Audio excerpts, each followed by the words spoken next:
All right, thanks, Kirk. Well, new right now for you as you wake up, we are getting a closer look at Congresswoman Giffords' memoir on store shelves today. It's called Gabby, A Story of Courage and Hope, and it chronicles the personal and emotional journey that Giffords and her husband, Mark Kelly, have been on since the January shooting in Tucson.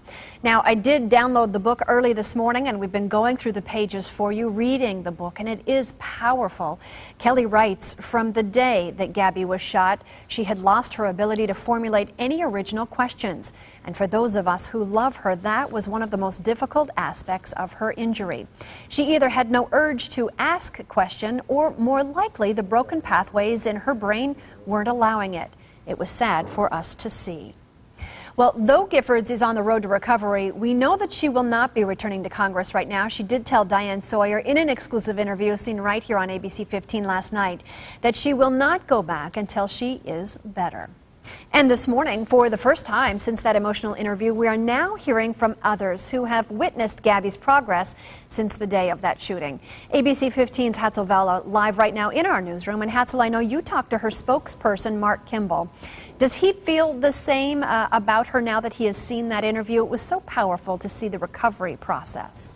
Connie, it was powerful. We asked him just that. Is she the same person as she was after she was shot? And he says she's exactly the same. He says her personality, her intellect, and her memory haven't changed much. As you remember, Mr. Kimball was there the day of the shooting. He went inside for coffee, came back outside, and then saw that shots were being fired. When asked if it was really tough for him to relive that awful day, he says not so much, because the focus, he says, has changed. Not so much the focus is no longer on the past, but what has happened since, especially because of the great progress that the Congresswoman has made. He says, he and others on his staff are very gratified by the tremendous improvement. He realizes that the odds were against her and doesn't disagree when people call the whole thing a miracle.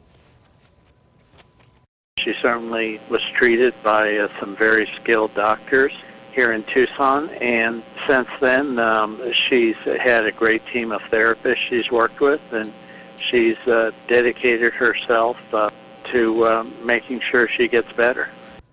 And Connie, like many of us, he was also watching that interview. He called it emotional and inspirational. Connie? Yeah, Hatzel, I think when you watch that, you just had so much compassion for her. And for the first time, for a lot of us, got to see a journey that we don't often see after a horrific crime. That's right. And it's amazing to see her recovery. Thanks for sharing the details with us.